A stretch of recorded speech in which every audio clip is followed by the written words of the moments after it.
ลงเลยอันเอ้ยที่แรกเราลูกออกมา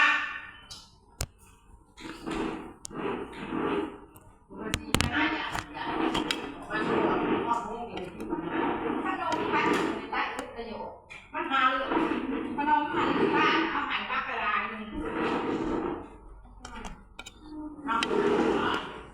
ทำอะไรนะ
เล็กสิโบสิเบสิเบสิวา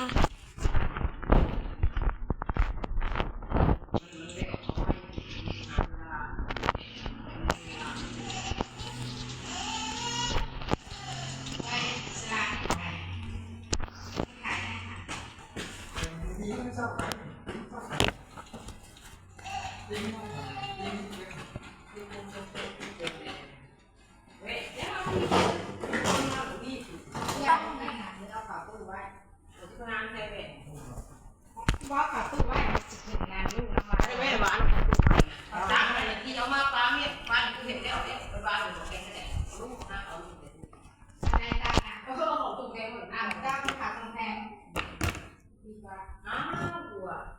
ไม่เห็นได้งานไปว่าผู้ชมแข่ง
แซ่บกว่าเป็นรสชาติมันหวานเลยสมหวานแซ่บมากถ้าของดาวมันเหมือนแซ่บนะพกปากที่มันหวานได้ไม่ปล่อยทุกคนละนั่นจริงๆคนครบรสชาติมันคือง่ายกว่าพวกแซ่บ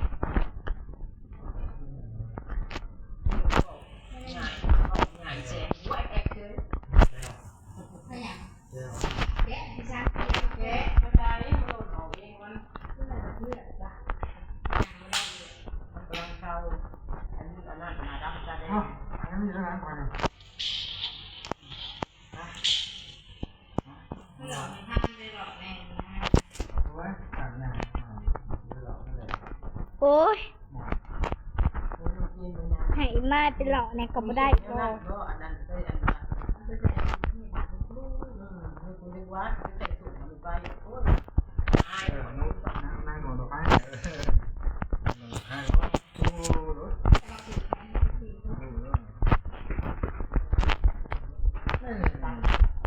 นี่เดียวกันแล้วเราปลูกมันใส่เป็นต้นตั้งเลย ของของเขาบ่ได้ ได้เดียวกัน ของ ได้ว่าทุกคนเลยเราเห็นเราสูเห็นท้อง เขาบ่เลยได้ ตัวนี้เนาะ เห็นแอนโทอะไรมันจะมีในเราเห็นเขาเลยทำบริเวณอันนั้นปั้นผักปั้นเน่เนาะเราอันสูบซื้อเลยแล้วก็อันเราสูบด้วยกันเราประดับประดอยอันนี้เราออกมาแล้วเห็นไหมเราดูละล่ะเด็กของเรามีหลายคนเขาบอกเรานี่คือเป็นเขาคนหลายเลยนะที่มุ่งให้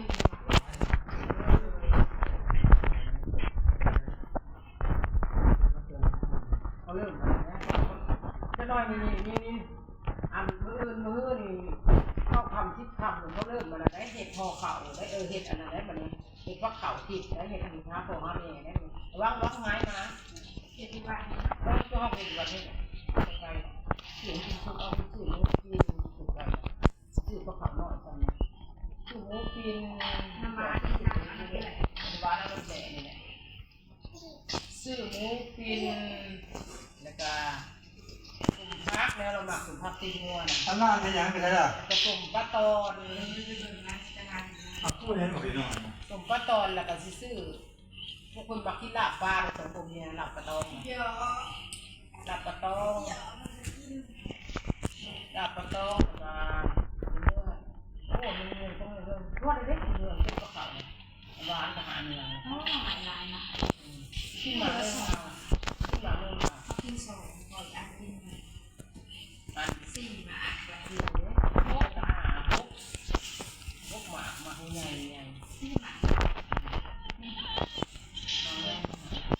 มาก็เลยจะเห็นของเราแทนโลกเห็นไหมอย่างเราพูดมาให้ตัดกับที่ข่าวก็นำ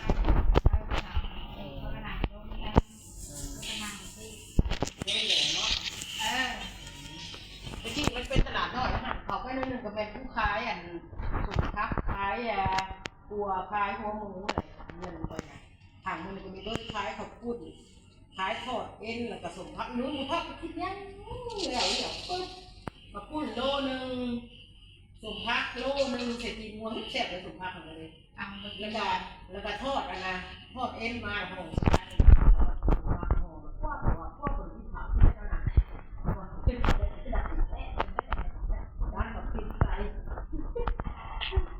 ขายเรืออะไรคนที่คนที่เขาซื้อไหวไว้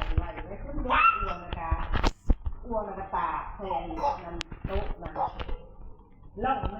มันก็ผู้หายสุดพักเลยหรือรอดล่องพันหัวหมูผู้เดียวผู้โตนี่ไม่สั่งค่ะไอ้หนังโต๊ะอีกโต๊ะแบบนี้ อีไม้กินหมักหนักได้เซย อันกัดได้บ่อันค่าข้อน้องไหนกัดได้ยังไง เขาเห็นปะมันเปื้อน ที่ร้านละทีแตก เอาพี่เองเอาหน่อยดิมองพี่หนึ่งนะ อันเขาอันไหนมันเลิศนะ ตัวนำ ซาหัวนี่แหละ โอ้ห้องกลาง หอมตัวใดหอมตัวง่ายนะคอยห้าเขาไปพัดอันนั้นใส่ว่าต้องหอมหนึ่งว่าเขาพัดแล้วเสาคนจะร้องก่อนดูเนาะเขาพัดแล้วนะ เอางามลูก ให้อันยัง ตายแล้ว กินเหรอ บักอันน้อยยังไม่ได้กินแซ่บเรากินแซ่บเลย ที่ขาตีน เราเลือกให้เองได้เราบ่ได้นะ เมื่อที่ป่วยเขาจะจะได้มือ ต้องหาดไปถึงอะไรก็แล้วกระเถาคือกันเนาะอันมันเพิ่นกาวัวได้น้อยน้องลูกพัน เขาไปถามเลยแทรกเลยเนาะ เขาไม่เถาแล้วมีแต่เพียงตัว เนาะโอ้ยแม่กูมานานมาที่กูอยากแล้วนี่เดี๋ยวกูจะหมอกโทรทัศน์ อันกูอยากดิโทรศัพท์ ลิ้นก้อน ตั้งแต่ว่านี่กูไปหลินป้าเปิดสิหอดวันจันทร์เนาะเลยเปิดสิหอดวันจันทร์ว่าคิดกับเบิร์ดนี่เลยหลินโทรศัพท์เลยจัดสักหน่อย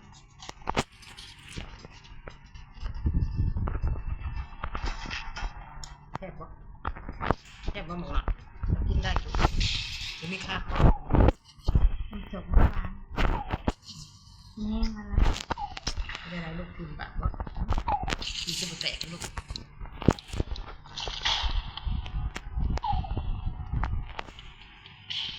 ดีมาแตกบ่อีกคนยังบอกเสียงยังบอกลุ้นละ แล้วก็ล้นแล้ว เราเอาขนมในบ้านร้ายนะไปทาง เราคือเป็นลูกของดีนี่ ตรงย่างเราก็หามาให้ ลูกไปทำดีบ่ค่ะนี่น้องลูกคือวัดบักชัดนะลูกนะลูกแซงเลยคือพาไปเรามาเฮือนเด้มาที่เราอันแห่เด้ เราเห็นทางตลอด เราไปจีอันนั้นเห็นเราใส่ที่บ่อนหนักถึงบ่อนที่บ่อนเนาะ บอกกล้า อากูแล้วก็ใส่ ว่าไม่ทาง แซงให้เราออกมาสูงเนาะ แย่งมาแล้วก็ค่าเลือดบ้องมันมาสูงนะค่าเลือดบ้องแล้ว แม่ เรา เนาะ ย่างเลยมา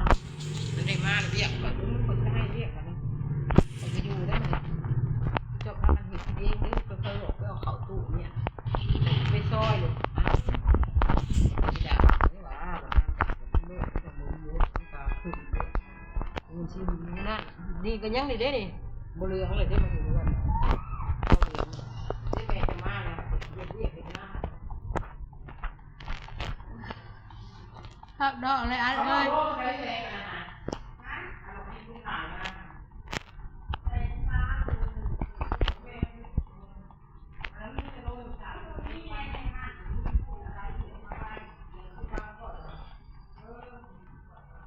น้องนะ ว่าให้กันเลยตัวตึงเนี่ย ก็ตึงหมดอ่ะเข้าใจตึงแล้วมันไปอีกแล้วมันไปอีกแล้วอันมันก็อย่าปีนหลังสิน้องที่แม่บอกให้หนีน้อง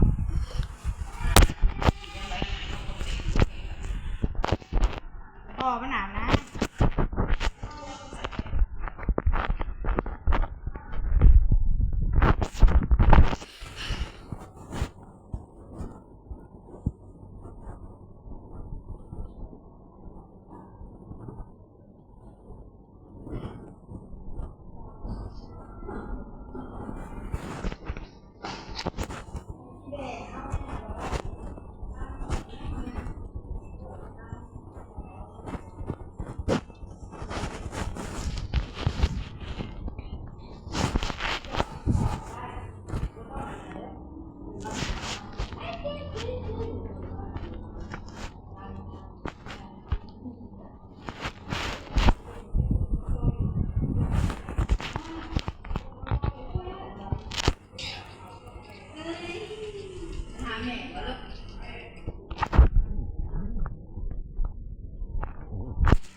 สือลูกนี่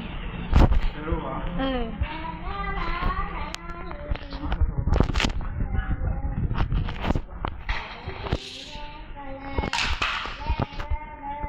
อยู่ก็แกงเราแล้วเนาะไม่เดือดหน่อยจะขาย ถือว่าแกงนะจะมือเลยฮะจะไม่ได้กินจะมืออะไร หามือเรากำลังตนามามันบดขี่อยู่เลยอืม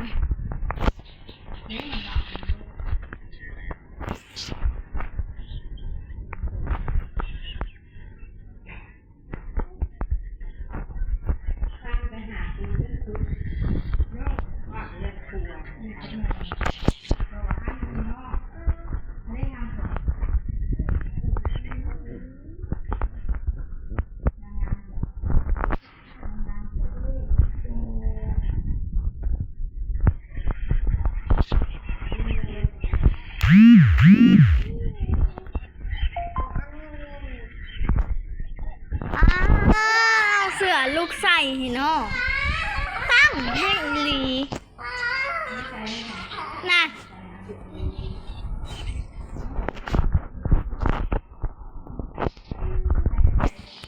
มันชีมาไงที่โอนให้เอาหยอดเอาไม่หยอดก็ได้เลย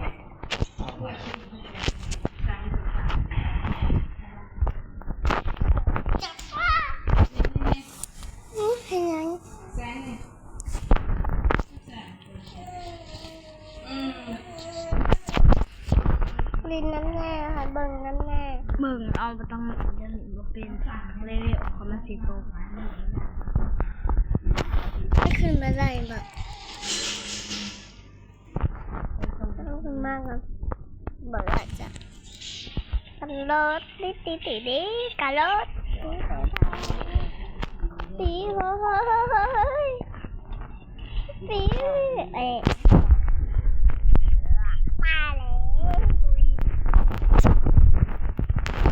กระดิ่งห้อง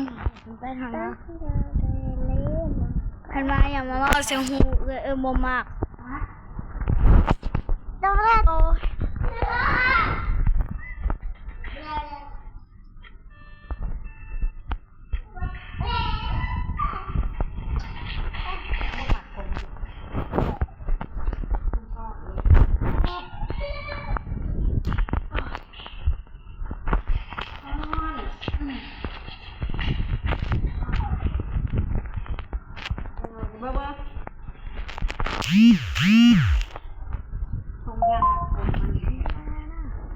ลูกบ้างข้างหลังเป็นอย่าง แซ่บดิ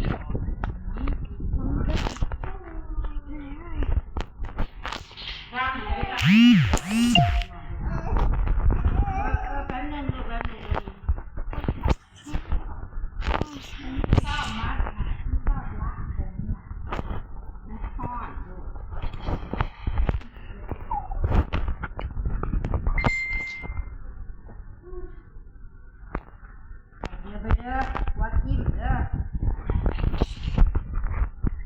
หรือไม่ซื้อบางว่าหนึ่งเลยนะ วางวาดเค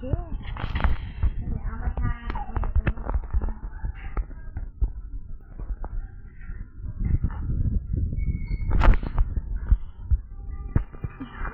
ว่างจ๊อบลงมาหาพ่อหาหิวหิวหน่อยนี่ยังไม่ดีฟัง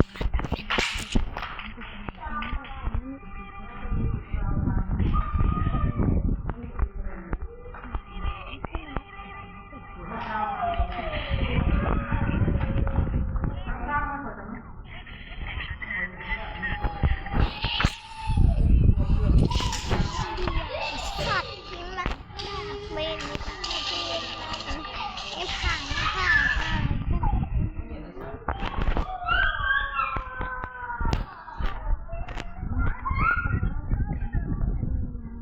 ผลิตสินค้าอันนี้ต้องประเภทยักษ์นี้โอ้ย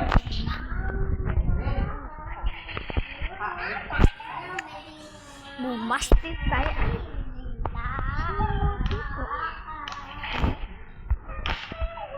เราจะทำ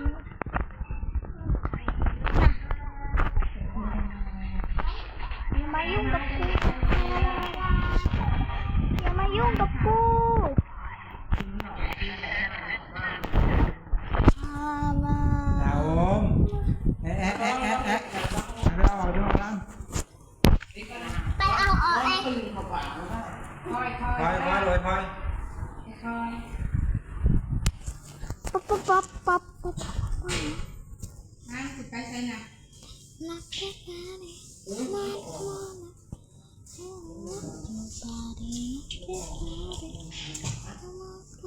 แม่กูเลยคือ